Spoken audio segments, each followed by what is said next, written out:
Did you know that the national divorce average is 63% this year? And the government says that it's going to be 70% by the year 2005. And I'm guessing that you find this as frightening as I do. And even worse is the fact that the length of the average marriage is only 7 years. So the idea of the 7-year itch is not a fantasy. So what can we do about this? Nobody wants to get divorced. The home schedule of stressful events says that divorce is the number 2 most stressful event that there is. And that is after the death of a spouse. And some of you aren't so lucky, and I wasn't either. So you kind of have to go with the flow.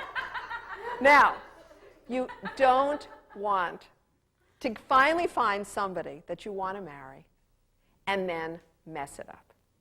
So what in the world can I offer you today that's going to somehow contradict the national divorce average, which is approaching 70%? Well, I'm going to tell you that in my book, 101 Divorce Survival Secrets, I've got the 101st secret, which is how to avoid divorce, how to divorce-proof your marriage.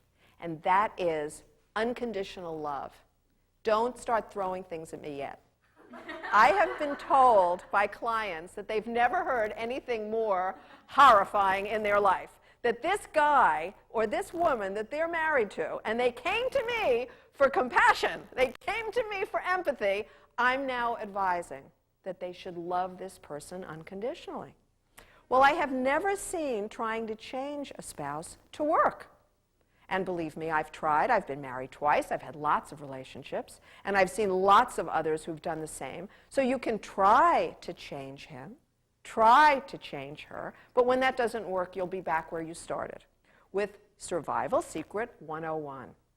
How to avoid divorce is unconditional love. Now, that doesn't mean that you are going to be madly in love with your spouse all the time. That doesn't mean that you're going to be thrilled by every behavior, every word, every action. But it does mean that you have the option to respond with love. All you have to do is learn self-empathy of nonviolent communication, in which you really take a look at the person, you really see what that person is before the marriage, because obviously I can't solve every divorce by some of these marriages and some of these choices. These are your choices, guys. You know, you call me when it's too late. What am I supposed to do?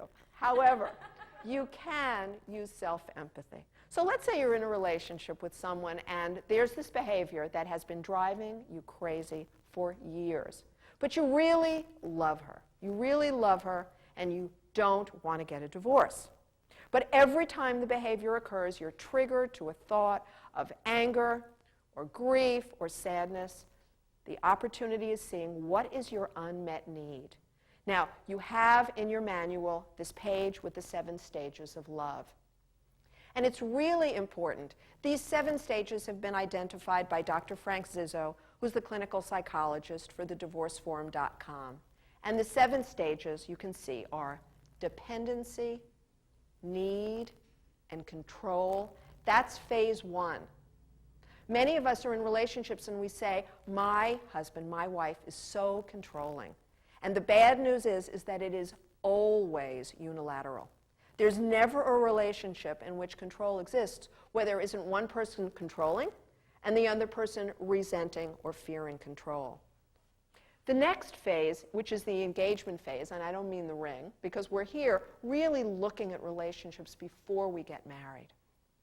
The next level is support. Now, with the best friends that you have in your life, you know what it is like to be supportive. You know what it is like to have support. Many times in marriage, we just don't do this because we're so busy having the enemy image of the other person. We don't understand that if we're going to have a marriage that really works, we have to become one. We have a situation where we're really who we are, accepting our partner as who he or she is, and we are fine because when we have a problem with it, when we're feeling fear or angry or sadness or worry, we give ourselves self-empathy. And that's a big, big shift from the way we normally are in relationships. For example, you may be sitting here right now thinking that you're feeling annoyed because I'm still talking. Now, Can you imagine what it's like to be married to you? You do this all the time. We all do. Now, it's fine if you then, a second after you have that thought, you catch yourself and say, aha, what is my unmet need? Okay, my unmet need is I'd like to have some lunch. And you know what? I know I'm going to have lunch in about 15 minutes, so I really can stay present. But maybe it's a need that's not going to be met that quickly. Maybe it's something that's a lot more complicated. In a marriage, there are so many things that are more complicated. So maybe you have a huge financial issue, because we know that in relationships it's said that it's either sex or it's money. And I'd rather not talk about sex intimately to such a large group, and I'm sure you're even happier. So let's talk about money for a second. In a situation where it's a financial strategy, there's fear, tremendous fear, survival issues. Often both partners are equally frightened, though they may express it differently, they may behave differently, but it's this undercurrent of fear. Now, if you understand that rage is only another mask of fear, then you understand what it is for both partners to be frightened. Well, there's one option. You can deeply commit yourself to the marriage. You can deeply commit yourself to being there forever. Let's make a long-term strategy. We know we don't want to get divorced. But in the back of my mind, I'm thinking, what if? The back of my mind, I'm not quite convinced that this is actually going to work out. And I do have a lot of clients who come to me and say, you know, well, maybe give me both strategies. Show me how to make my marriage divorce-proof, but then if it doesn't work, what do I do? And I'm very, very specific. You get to pick one. The most important thing to understand is that vulnerability is the 6th stage of love. So if you feel frightened, when you feel frightened, you're in a very high state. But if you're not aware of it, if no one has explained this to you, then you feel that this is a great time to get out of the marriage. This is a great time to find a new relationship. This is a great time to have an affair. Any of the strategies that we use, because we're so unaccustomed to feeling vulnerable. It seems so frightening. And in fact, it is. That is the ultimate experience of vulnerability. It can either be fear or panic or understanding, if you understand that it's the 6th stage of love.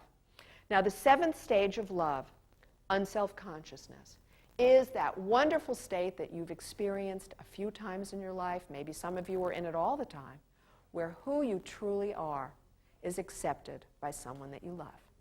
You don't have to be somebody different. You don't have to have them be anybody different. Who they are is perfectly fine. These are the friends that you have for the rest of your lives. This is an experience of connectedness at the heart level that just is irreplaceable. And that's the unself-consciousness of love. But you have to understand that it's about living happily ever after, all by yourself. So do you have the unself-consciousness with yourself? Or do you wake up in the morning with a lot of self-judgments, creating yourself as the enemy image? But if you understand that happily ever after is about you, and it starts with you, then you can begin to have a peaceful relationship, and you truly can avoid divorce. And if you do that, then we're going to have a very different rate. We're not going to have 63%. We're not going to have 70%. So I invite you to do that.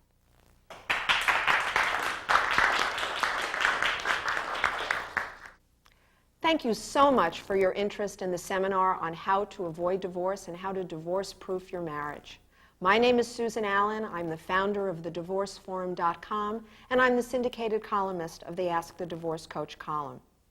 I would love to speak to your group on this topic, but my schedule is so busy, I would love you to call the number on the front of this tape, and I will reserve your date for you.